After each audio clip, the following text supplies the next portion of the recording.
if you have an intention, you take a pencil, you write it down, you're actually doing something physical, tactile, then you read it silently, then you read it aloud, then you visualize that, and you do that over and over and over again.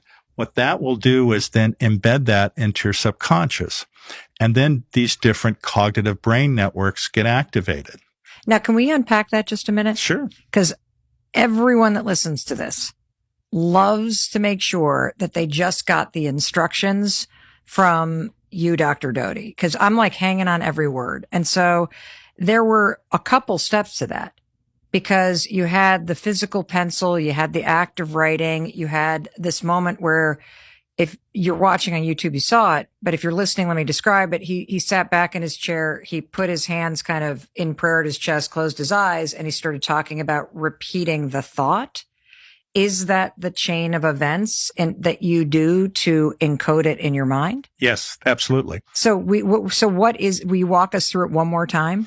Yeah. So again, what you want to do is to use all of your sensory organs as much as possible to embed that intention. So by writing it down, by reading it aloud, by visualizing it, that creates the process where this gets embedded and into your subconscious.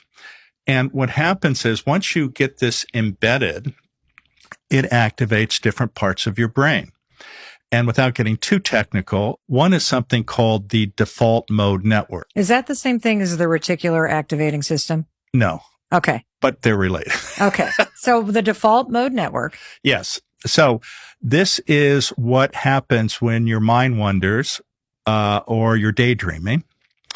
And it's self-referential because it's internally focused, but it's where you create the narrative of who you are or what you want. So if you have negative self-talk, if you ruminate, if you are like, I'm never good enough, nothing works out for me, things like that don't happen to a person like me, I can never get it right. That is in the default mode network. Absolutely. And that gets really activated and results in rumination for some people. Can I ask you another question? Because one of the things that you said at the very, very beginning is you painted this gorgeous picture of the ability to leverage the remarkable power of your brain to help you get what you truly desire in life, to help you live in heart mode. And you said it's just about believing it.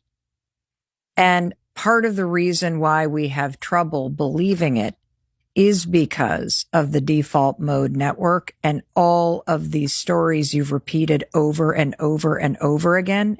Is that fair to say? No, that's exactly correct. And we can reprogram, or we can lay down a new track? Oh, absolutely. And it's available 24/7, and it doesn't matter what's happened to you before.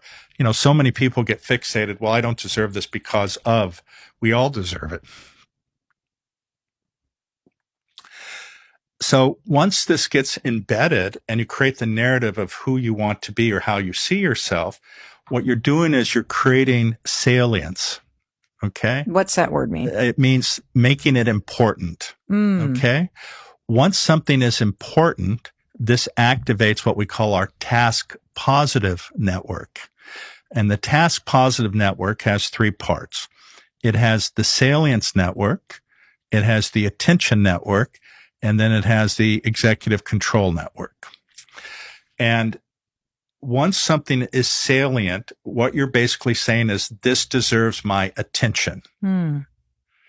And by doing it in a very specific way, then that becomes important to you. That gets embedded into your subconscious as something to pay attention to.